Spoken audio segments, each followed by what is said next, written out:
আমার নাম রাকিব। আজকে আমি আমার জীবনের এমন কিছু কথা বলবো যা আমি কখনো কারোর সামনে বলিনি। গ্রামের মানুষ আমাকে চেনে, ওই যে নেশাখোর ছেলেটা।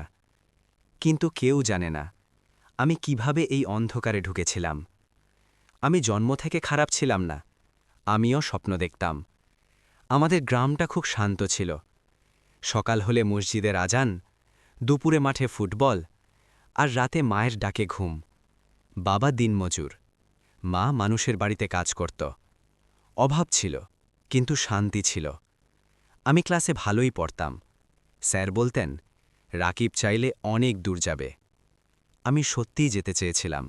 সব কিছু বদলালো ক্লাস 9-এ ওঠে। নতুন কয়েকটা বড় ভাইয়ের সাথে বন্ধুত্ব হল। তারা স্কুল ফাঁকি দিত, মাঠের পেছনে বসে আড্ডা দিত। একদিন তারা সিগারেট বের করল।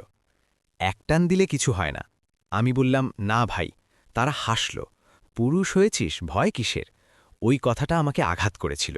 আমি প্রমাণ করতে চাইলাম আমি ভীতু না। একটা টান দিলাম। সেদিন আমার জীবনটা বদলে গেল। প্রথমে সপ্তাহে একদিন, তারপর প্রতিদিন। সিগারেট থেকে গাঁজা, গাঁজা থেকে ট্যাবলেট। প্রথমবার ইয়াবা খাওয়ার পর মনে হয়েছিল আমি উড়ছি। কোনো দুঃখ নেই, কোনো কষ্ট নেই, সব কিছু হালকা। কিন্তু সেটা ছিল মিথ্যা সুখ। মা বুঝে গিয়েছিল। তোর চোখ লাল কেন? আমি চিৎকার করতাম, আমাকে সন্দেহ করো না। একদিন বাবা আমার পকেটে নেশার প্যাকেট পেয়ে গেল। সেদিন প্রথম আমাকে চড় মারল। তিনি বললেন, তুই আমার ছেলে না। ওই কথাটা আমাকে ভিতর থেকে ভেঙে দিল। নেশা না করলে শরীর কাঁপত। আমি টাকা না পেয়ে মায়ের আলমারি ভেঙে টাকা চুরি করলাম। হ্যাঁ, আমি নিজের মায়ের টাকা চুরি করেছি। নেশা মানুষকে পশু বানিয়ে দেয়। আমি আর মানুষ ছিলাম না। একদিন বেশি ডোজ নিয়ে রাস্তায় পড়ে গেলাম। মুখে ফেনা, চোখ বন্ধ। গ্রামের মানুষ বলছিল, মরে গেলে গ্রাম বাঁচত। আমি সব শুনছিলাম, কিন্তু নড়তে পারছিলাম না। সেদিন মনে হলো আমি সত্যিই শেষ। আমার ছোট বোন এসে আমার পাশে বসে বলল, ভাইয়া, তুই আগের মতো হ।